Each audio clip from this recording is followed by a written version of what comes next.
السلام عليكم ورحمة الله وبركاته. أهلا وسهلا بكم، يا رب تكونوا بخير. فيديو جديد هنشوف مع بعض الإعلامية الجزائرية وسفيرة التراث الجزائري نوال القاضي، وهي بتتكلم مع المذيعة وبتقول لها الخطوات اللي يجب عملها علشان يروجوا لللباس الجزائري والعادات والتقاليد والتراث الجزائري.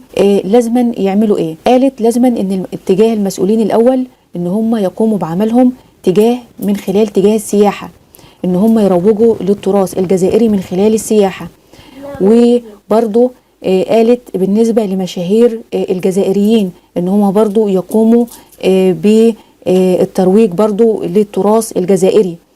وقالت برضو في نفس الوقت ان السفارات، كل سفارات الموجودة الجزائرية في كل دول العالم، ان هي تروج للتراث الجزائري وتعرف التراث الجزائري للي موجودين، والناس اللي ما هيش عارفة التراث الجزائري تعرفه لهم.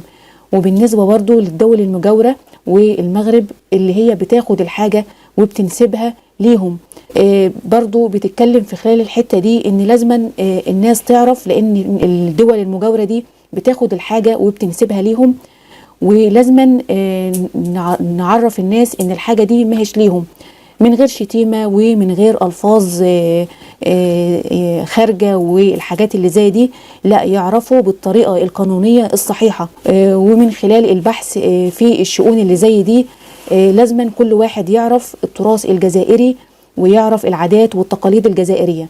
كل ده قالته نوال القاضي مع المذيعة. يلا بينا نشوف الفيديو ونرجع تاني مع بعض. اللباس الجزائري يولي معروف عالميا. نعم. وشنو هي الخطوات اللي لازم نديروها مستقبلا لما لا يعني تصبح عالمية، تصبح اللباس الجزائري يولي معروف عالميا. نعم. وشنو هي الخطوات اللي لازم نديروها مستقبلا؟ أنا برأيي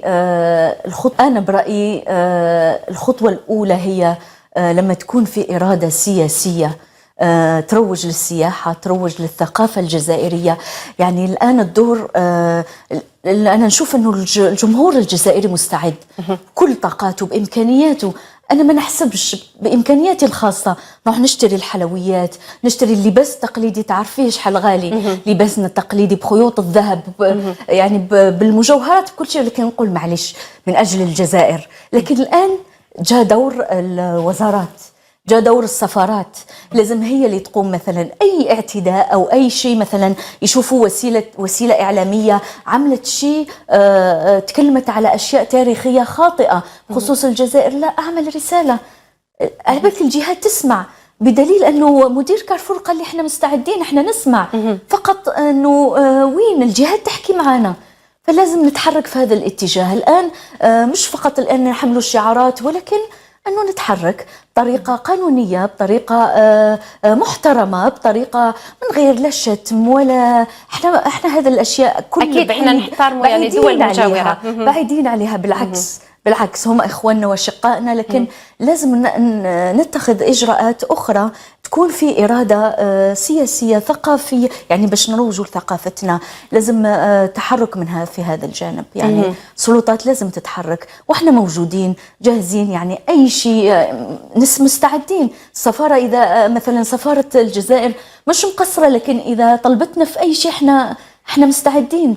ولا مرة يعني بالعكس عملت معارض شاركنا معاها، يعني بالعكس احنا دايما نروج للجزائر ونحاول ان احنا نعطي احلى واجمل صورة، والصورة الحقيقية اللي هي حقيقة الجزائر. اكيد. شفنا مع بعض الإعلامية وسفيرة التراث الجزائري نوال القاضي وهي بتحكي للمذيعة ان لازم يبقى فيه دور قانوني يتعمل لو اي حد طلع نسب حاجة ماهش ليه، وايه الخطوات اللي لازم ان هي تعملها، او اي حد من المسؤولين او من الجزائريين ان هم يقوموا بها لو حد خد حاجة من التراث الجزائري ونسبها ليه، بكل احترام، بكل أدب، بطريقة قانونية، من غير سب ومن غير شتايم ومن غير أي ألفاظ خارجية.